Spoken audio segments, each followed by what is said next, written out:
My name is Jeff Kemps, president of the Forgotten Families Foundation organization. So, what inspired you to be a part of the foundation? So it all started in 2012. So I used to run our men's breakfast at our church in Graham, Washington. And I was friends with Pat Tillman in college. So I knew Pat. I just wanted an opportunity just to honor Pat. So I asked other people if they knew of anybody that they would like to honor that served our country. So we had this, I don't know, probably 25 people in the first one we did. So we did this whole little production. We had a guitarist, we had a bagpipist. We did a fun little deal just to be able to honor anybody who served. And the following year, my mentor, he served in Vietnam. He also served in Desert Storm. He lost 41 guys in Vietnam. So he brought the idea that we should make crosses for anybody. And I was a little upset because I didn't come up with that idea.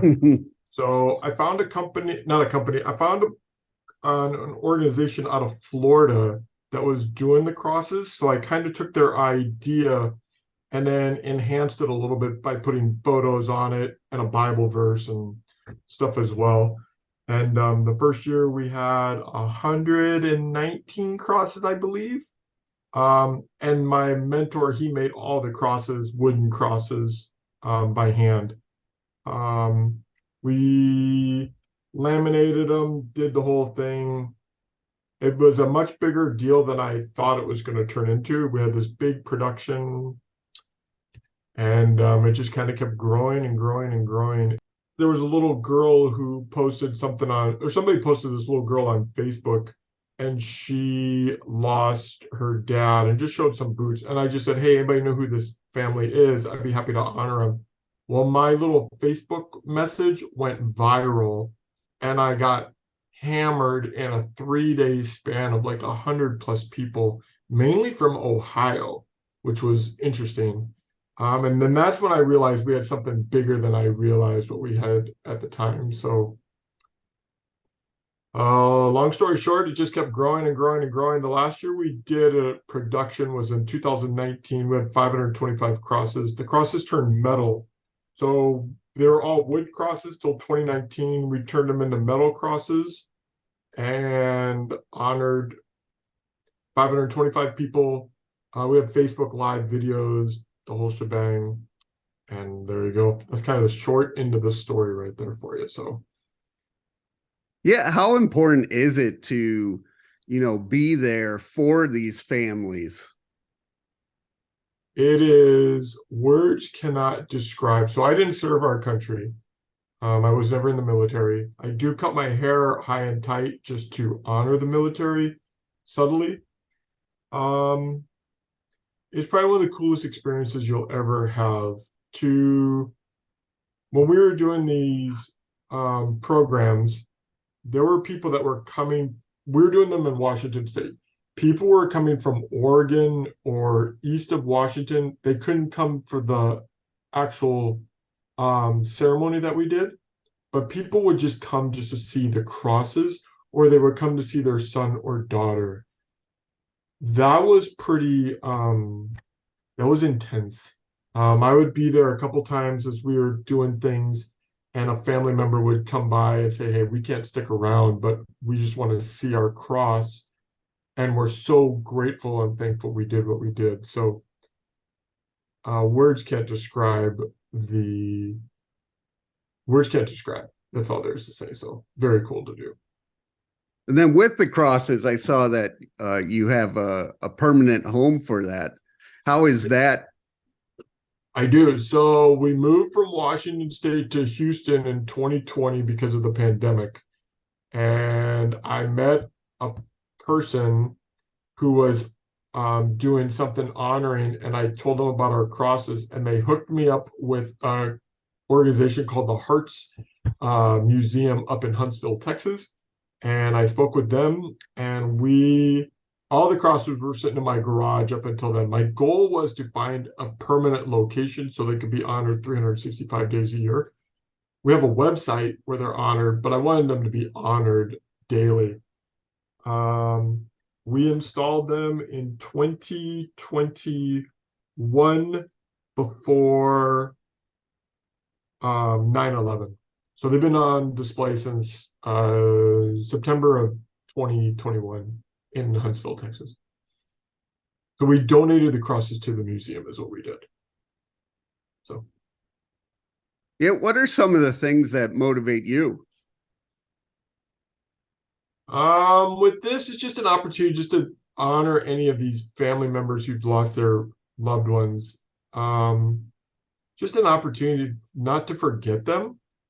I don't know why I have such a passion for it.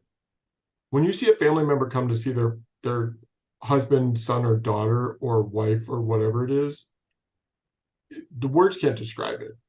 Because of it, it just gives me the opportunity just to honor these people, and we do it quietly. We don't make a big deal about it. Um, there's a cool little story. There's a gentleman that I have on our website. He somebody asked to honor him. The mother, I guess, is sick, and the son told us that the mom now goes to the Facebook or website on a daily basis just to see her son, to know that her son is being honored by somebody. I mean, that just the fact that we can do that for her is fantastic. That's all there is to it. So totally fantastic. Yeah, how has the feedback been from the families? Very, very encouraging, appreciative, thankful, gratitude. I mean, people are just beyond thankful that we even do what we're doing. So um, I just don't feel like people, Memorial Day was last Monday. Yeah. Again, people think of it as the grilling season, a 3-day weekend. They don't think about what those people did for our country to serve our country. We honor anybody, Memorial Day is for anybody who died fighting for our country, but we honor anybody who served our country. So if you even serve for 2 days in our country and you somehow die, we're still going to honor you. There's a lady in California whose son was 18. He just got into the military and he was on base and had been there only like a couple weeks. He got T-boned in a car crash and he was killed. We honor him. So it doesn't matter who you are, we'll honor you no matter what. It's a grieving process. So it doesn't matter how you died, we want to honor you no matter what. So this is just a opportunity for them to be part of the grieving process, to see their son or daughter or husband or wife or whatever it is. Yeah, it doesn't matter how you died. If it's suicide, I do a thing quietly. I do 22 push-ups every night just to honor all those guys who die from suicide. I can't imagine. I know people that have been to war and just the struggles that they deal with today in society. So anything I can do to help any of these family members out, that's our goal. So quietly, that's our goal. So yeah. Where do you want to see the organization next 3 to 5 years? I have no clue. I honestly don't know. Keep the website going, honoring all these folks. The fact that you found us and wanted to interview, to me, is beyond cool. That's what I'm like, how did you find me? I don't make a big deal about this at all. Um, I don't know. It's pretty much in the Lord's hands. Whatever the Lord wants it to do, we're going to follow along with it. Pretty much it's just me right now running the organization. We had a board, but when things transpired moving to Houston, it just changed everything. And I really don't know. Honestly, I don't know. I'll keep honoring anybody who wants to be honored. Um, I'm out in the field on a daily basis. I run into people, and next thing you know, it could turn into a conversation where I found out that their loved one was in the military. I give them a cross right there on the spot, a patriotic cross, and then I offer to honor their family member for free. So I don't know. Honestly, I don't know. It's in the Lord's hands. That's how I feel about it. So, Well, you talked earlier about Pat Tillman. What did he mean to you? so Pat and I had 3 college classes together. Cool guy. He sat in front of me in most of the classes. Um, really cool guy. My dad told me I should just go up and talk to him. I did. Incredibly nice individual. Just got to know him a little bit here and there on a personal level. Um, just a very nice, easygoing guy. That was back at Arizona State before he became an NFL football player. He was a big time guy at college at ASU.